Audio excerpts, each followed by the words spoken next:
এই হলো সেই বিখ্যাত জায়গা। ড্যামটা আমরা নেমেছি।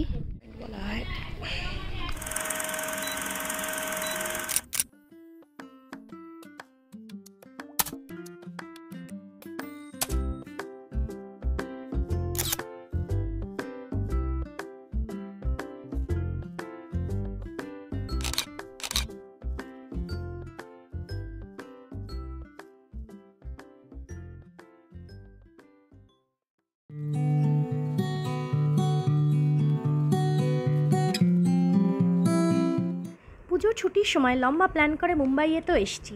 আমরা দেখে নিয়েছি অজন্তা, ইলোরা, ঔরঙ্গাবাদ, তারপরে দেখেছি আমরা মাথেরান। এরপর আমরা চলেছি এখন মালসেজ ঘাটে। অজন্তা, ইলোরা এবং মাথেরানের ভিডিও আমার চ্যানেলে রয়েছে, আপনারা যদি না দেখে থাকেন একবার কিন্তু দেখে নিতে পারেন। Welcome back to my channel রনপা ড্রিম অন আ স্টিল্ট। তাহলে ভিডিওটা পুরোটা দেখতে থাকুন। চলুন শুরু করা যাক। মুম্বাই থেকে মালসেজ ঘাট যেতে সময় লাগে 3.5 ঘন্টা এবং মুম্বাই ছাড়ার কিছুক্ষণের মধ্যেই রাস্তাঘাটের দৃশ্যপট কিন্তু পরিবর্তন হতে শুরু করে দিল। মুম্বাই টু মালসেজ ঘাটের এই ড্রাইভটা কিন্তু ভীষণভাবে ফেমাস, কারণ এই যে পাহাড়গুলো দেখা যাচ্ছে, এই পাহাড়গুলো থেকে বর্ষাকালে সৃষ্টি হয় প্রচুর ছোট ছোট ঝর্ণা এবং সেই জলগুলি এসে পড়ে এরকমভাবে রাস্তার ওপরে। গাড়ি যখন পাস করে গাড়ির ওপরেও এসে পড়ে, মানে বুঝতেই পারছেন ব্যাপারটা কি সুন্দর লাগবে। তবে একটা জিনিস, এই বর্ষাকাল চলে গেলে কিন্তু ঝর্ণাগুলোও কীভাবে যেন উধাও হয়ে যায়। অ্যাকচুয়ালি ব্যাপারটা কিছুই না, এই ঝর্ণাগুলো সবকটাই কিন্তু বৃষ্টির জলে পুষ্ট। যখন বৃষ্টি হয় পাহাড় থেকে জলগুলো পাস করে এইভাবে ঝর্ণার আকারে। মুম্বাই থেকে মালসেজ ঘাট আসার জন্য আমরা বুক করেছিলাম ওলা আউট স্টেশন, যার ভাড়া পড়েছিল 3,500 টাকা। দেখতে দেখতে পেয়ে গেলাম একটা টানেলও। মালসেজ ঘাট আসার জন্য বেস্ট টাইম হচ্ছে জুন থেকে সেপ্টেম্বর পর্যন্ত। সত্যি এই পুরো ড্রাইভটা কিন্তু ছিল জাস্ট অসাধারণ। পথমধ্যেই পড়ছিল এরকম ছোট ছোট প্রচুর ঝর্ণা। মালসেজ ঘাটের নিয়ারেস্ট রেল স্টেশন হচ্ছে কল্যাণ। ওখান থেকে বাই কার আপনারা পৌঁছে যেতে পারেন এই জায়গাটিতে। দেখতে দেখতে আমাদের 3.5 ঘন্টা জার্নি শেষ হলো এবং আমরা পৌঁছে গেলাম আমাদের রিসর্টে। আমরা স্টে করেছিলাম এমটিডিসি রিসর্টে। আমি ডেসক্রিপশন বক্সে বুকিং লিঙ্কটা শেয়ার করে দিয়েছি। এটা হচ্ছে এমটিডিসি রিসর্টের সামনের দিকটা, আর এর পিছন দিকেই রয়েছে মালসেজ ঘাটের বিখ্যাত ভিউ পয়েন্টসগুলো। এমটিডিসির এই রিসর্টগুলিতে বিভিন্ন ক্যাটাগরির রুম রয়েছে। আমরা যে রুমটাতে ছিলাম এর ভাড়া পড়েছিল মোটামুটি 3 থেকে 3,500-এর কাছাকাছি। এই রিসর্টটি লোকেশন ওয়াইজ কিন্তু জাস্ট 100-তে 100। ভিউ পয়েন্টসের একদম কাছে, জাস্ট ওয়াকিং ডিস্টেন্স ভিউ পয়েন্টসগুলো এখান থেকে। আর সব মিলিয়ে এই রিসর্টের এক্সপিরিয়েন্স কিন্তু আমাদের বেশ ভালো। চলুন একটা রুম ট্যুর করা যাক। এটা ওয়াশরুম।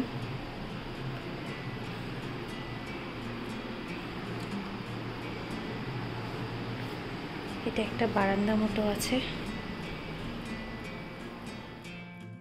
লাঞ্চটাকে কমপ্লিট করে দুপুরবেলা একটু রেস্ট নিয়ে আমরা সবাই মিলে এখন বেরিয়ে পড়েছি ভ্যালি ভিউ পয়েন্টসের উদ্দেশ্যে।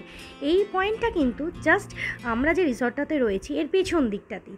যারা এমটিডিসির এই রিসর্টটাতে থাকেন না, মানে যারা ধরুন মালসেজ ঘাটের একটুখানি বাইরের দিকটাতে বুক করবেন, তাদেরকে কিন্তু এইখানটাতেই আসতে হবে। এটাই হচ্ছে ভ্যালি ভিউ পয়েন্ট। এই যে সামনে চলেছে আমার বোন। আমরা এই ট্রিপটা সবাই মিলেই করেছিলাম। আপনারা হয়তো যারা আমার আগের ভিডিও দেখেছেন তারা হয়তো জানেন যে মুম্বাইয়ে আমার বোন থাকে। পুরো মুম্বাই ট্রিপটাই ছিল আমাদের একটা ফ্যামিলি ট্রিপ। এই গেটটার পরে আমাদের জন্য যেন স্বর্গ হাতছানি দিচ্ছিল। একটাই কথা মাথায় এসেছিল, জাস্ট ওয়াও। কিছুক্ষণ আগে এক পশলা বৃষ্টি হয়ে যাওয়ার জন্য মেঘগুলো কিরকম যেন পাহাড়গুলোকে ঢেকে দিচ্ছিল, দারুণ লাগছিল। এটা গেম অফ থ্রোনসের গাছ, তাই না? যেটা ফিউচার বলে দিত। ভিউ পয়েন্টসের এই গাছটা কিন্তু ছিল যেন কেকের ওপর টপিংস। গাছটা নিয়ে পুরো জায়গাটা কিন্তু দারুণ লাগছিল।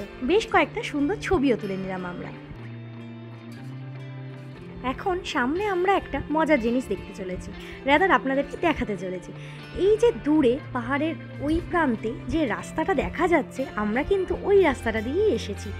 এখন কিন্তু ওই রাস্তাটা পুরো জ্যাম হয়ে আছে। আপনারা জানেন, আমি জুম করলাম, দেখানোর চেষ্টা করছি, আর দেখা যাচ্ছে ওই যে টানেলটা যেটা আমরা পার করে এসেছিলাম, আর নিচ দিয়ে সুন্দর একটা ছোট্ট ঝর্ণা বয়ে চলেছে। এই হচ্ছে মালসেজ ঘাটের বিখ্যাত ভ্যালি ভিউ পয়েন্ট থেকে ভিউটা। পুরো এরিয়াটা খানিকটা এইরকম। আর সামনে যে কটেজগুলো দেখা যাচ্ছে এইগুলোই হচ্ছে এমটিডিসি রিসর্টটি। লোকেশনটা দেখেছেন? শুনেছিলাম এই এরিয়াটাতে প্রচুর ফ্লেমিঙ্গোজ রয়েছে, কিছুক্ষণ বাদেই দেখলাম আকাশে এক ঝাঁক ফ্লেমিঙ্গো উড়ে বেড়াচ্ছে। এটা হচ্ছে রেস্টুরেন্ট এমটিডিসি রিসর্টের।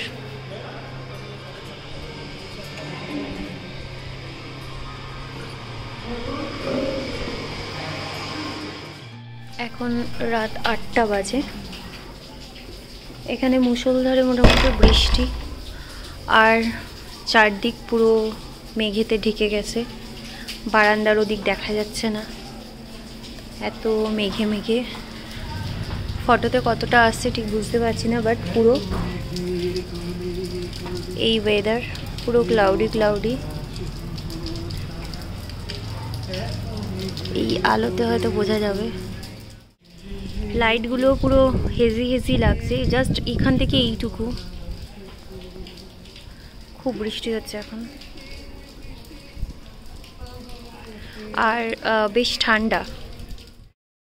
গতকাল সারা রাত ধরে বৃষ্টি হওয়ার পরে আজকে সকালবেলা উঠে দেখলাম চারপাশটা রয়েছে এই রকমভাবে কুয়াশাবৃত হয়ে।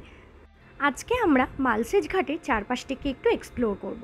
যাব একটা ফোর্ট দেখতে। শুধু ফোর্ট বলবো না, এইটা কিন্তু ভীষণ ফেমাস একটা ফোর্ট, স্পেশালি মুম্বাইবাসীদের কাছে। এছাড়া এখানে রয়েছে একটা ড্যাম, সেটাও দেখে নেব। কালকে যে ভ্যালি ভিউ পয়েন্টটাতে এসেছিলাম, এটা হচ্ছে এখনের অবস্থা। মানে অবস্থা দেখেছেন, এখন বাজে সকাল 8:30, কিচ্ছু দেখা যাচ্ছে না, পুরো সাদা হয়ে রয়েছে চারপাশটা। সাইট সিন করার জন্য আমরা তো বেরিয়ে পড়লাম। গাড়ির ড্রাইভারকে আমরা বলে রেখেছিলাম 8:30টার মধ্যে আসতে, কিন্তু উনিই জানিয়েছিলেন যে এইখানে এতটাই ফগ হয়, সেই জন্য 10টার আগে উনি আসবেন না। যাই হোক, এখন বাজে প্রায় 10:30। আমরা ব্রেকফাস্ট করে আমরা বেরিয়ে পড়েছি সাইট সিনগুলো করার উদ্দেশ্যে।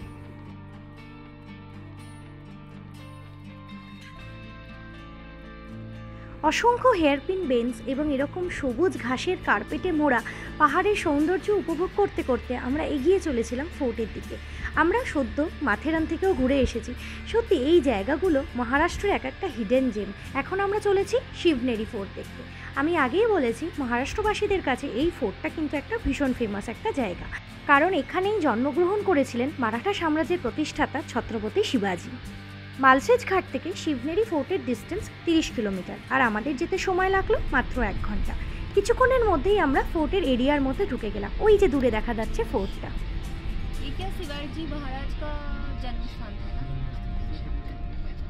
সোমবার থেকে রবিবার পর্যন্ত এভরিডে সকাল 6টা থেকে বিকেল 5টা অবধি ফোর্টটা কিন্তু ওপেন থাকে, এবং এই ফোর্টে ঢুকতে গেলে কিন্তু কোনো এন্ট্রি ফি দিতে লাগে না। প্রায় 1.5 কিলোমিটার এলাকা জুড়ে বিস্তৃত এই ফোর্টটা ঘুরতে সময় লাগে 1 থেকে 1.5 ঘন্টা, এবং সিঁড়ি রয়েছে প্রায় 500টার কাছাকাছি। এটা হলো হাতি গেট।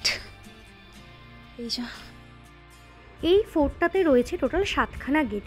7খানা গেট পার করার পরেই আমরা ফোর্টের মেন এরিয়াটাতে ঢুকতে পারবো। চলুন একে একে সব গেটগুলোকে পার করা যাক। একটা গেট থেকে আর একটা গেটের ডিস্টেন্স কিন্তু বেশ অনেকটা।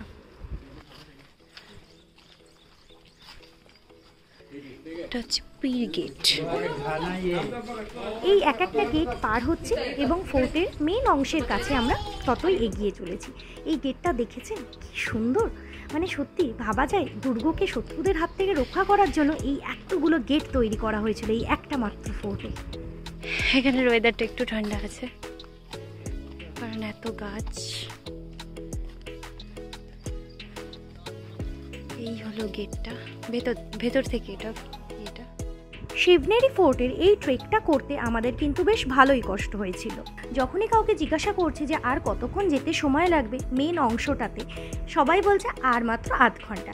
এই করে করে আমাদের প্রায় 2 ঘন্টা কেটে গিয়েছিল, কিন্তু তখনও আমরা মেন অংশটাতে পৌঁছইনি। দেখতে দেখতেই আমরা চলে এসেছি গণেশ গেটে।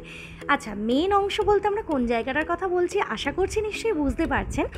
ইয়েস, মেন অংশটা হচ্ছে ফোর্টের সেই জায়গাটা যেখানে শিবাজি মহারাজ জন্মগ্রহণ করেছিলেন। ফোর্টের ওপর থেকে পুরো জুন্নার সিটিটা দারুণ লাগছিল। এটা আর একটা গেট, শিবাই দেবী গেট। এই গেটের পরেই রয়েছে শিবাই দেবী টেম্পল, যার নাম অনুসারে শিবাজি মহারাজের নাম রাখা হয়েছিল। এখনও যেতে আমাদের 8 ঘন্টা লাগবে। ওই যে সিঁড়ি উঠে গেছে।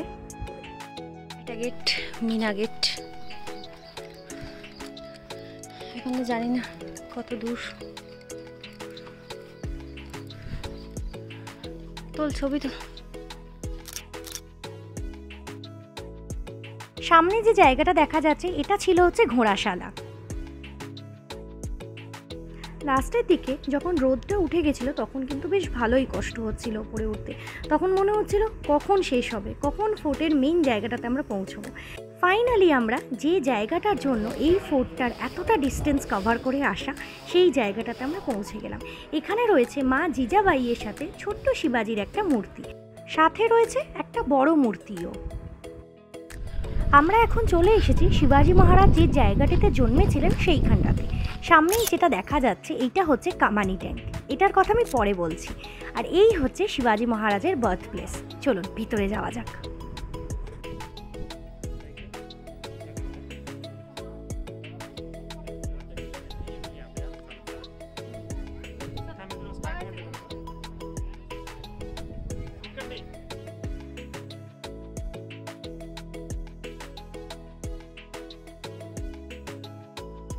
ফোর্টের এই অংশটাতে আগে ছিল বসতি। এই ফোর্টটার মধ্যে রয়েছে বেশ কয়েকটি জলাধার, অর্থাৎ জলটাকে যেখানে স্টোর করে রাখা হতো সেই সময়। এখন আমরা চলে এসেছি সেই রকমই একটি জলাধারের কাছে, এর নাম হলো কামানি ট্যাঙ্ক। শোনা যায় এই জলাধারটার ডেপথ কতটা সেটা কিন্তু এখনও নাকি জানা সম্ভব হয়নি। জিনিসটা বেশ ইন্টারেস্টিং না? ফাইনালি আমাদের ফোর্ট ঘোরা কমপ্লিট হলো এবং আমরা নেমে পড়েছি ফোর্ট থেকে। এখানে দেখলাম প্রচুর দোকান তার পসরা সাজিয়ে বসেছে। এখন আমরা চলে এসেছি জুন্নারের অষ্টবিনায়ক টেম্পলে। মালসেজ ঘাটের এই এরিয়াটাতে অষ্টবিনায়কের দুটো মন্দির রয়েছে। একটা আছে লেনিয়াদ্রিতে, যেটা অনেকটাই ট্রেকিং করে যেতে হয়, আর একটি হচ্ছে এইটা। আমরা এখানে পুজো দিয়ে যাব হচ্ছে একটি ড্যাম দেখতে। শিবনেরি ফোর্ট এবং অষ্টবিনায়ক টেম্পল ছাড়াও মালসেজ ঘাটের আশেপাশে কিন্তু রয়েছে বেশ অনেকগুলি ঘুরতে যাওয়ার জায়গা। এইটা হচ্ছে পিম্পলগাঁও যোগা ড্যাম। এছাড়াও রয়েছে আরও দুটো ফোর্ট, একটা হরিশ্চন্দ্রগড় ফোর্ট আর একটা হচ্ছে আজোবা ফোর্ট। আর রয়েছে কালু ওয়াটারফলস, যেটাতে যেতে গেলে প্রায় 4 কিলোমিটার মতন ট্রেক করে যেতে হয়।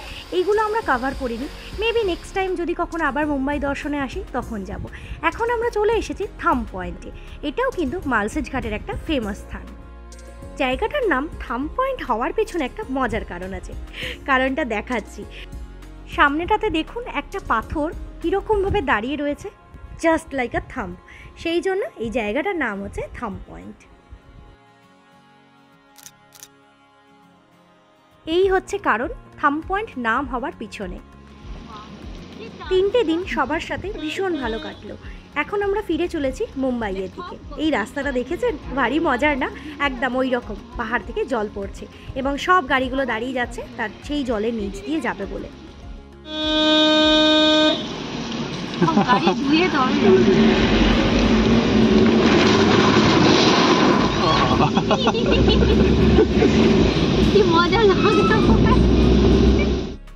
আমাদের মালসেজ ঘাটের জার্নি তাহলে আজকে এখানেই শেষ করি। ভিডিওটি কেমন লাগলো জানাতে কিন্তু ভুলবেন না।